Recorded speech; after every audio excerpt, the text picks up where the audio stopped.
என்ஆர்சியில் சொன்ன நிபந்தனைகளை எல்லாம் கொண்டு வந்து இன்னைக்கு இதுல வச்சுட்டாங்க, எஸ்ஐஆர்ல வச்சுட்டாங்க.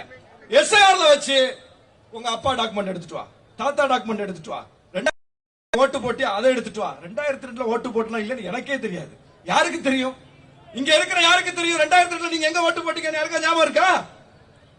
அப்ப எவ்வளவு பெரிய மோசடி! இதை வெளிப்படையாக செய்கிறார்கள், துணிச்சல். இது மற்ற மாநிலங்களுக்கு உண்டான் பார்த்தா அஸ்ஸாமுக்கு கிடையாது.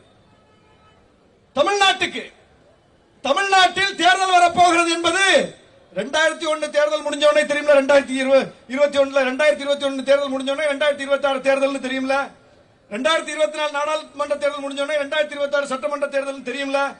ஆனால் எப்ப கொண்டு வர்றாங்க? தேர்தல் எல்லாம் கூட்டணி பேச்சுவார்த்தை அது இதுன்னு ஓடிக்கிட்டு இருக்குது. காங்கிரஸ் கட்சி கூட்டணி பேசுறதுக்கு குழுவே அமைச்சிட்டாங்க. இப்படி தேர்தலுக்கு எல்லோரும் தயாராகிவிட்ட நிலையில் அப்ப இவருடைய நோக்கம் என்ன? பிஜேபிக்கு எளிதாக வழியை அமைத்துக் கொடுப்பது தேர்தல் ஆணையத்தினுடைய வேலையாக இருக்கிறது. எனவேதான் சொல்லுகிறோம், தேர்தல் ஆணையத்தின் பாதை திருடர் பாதை.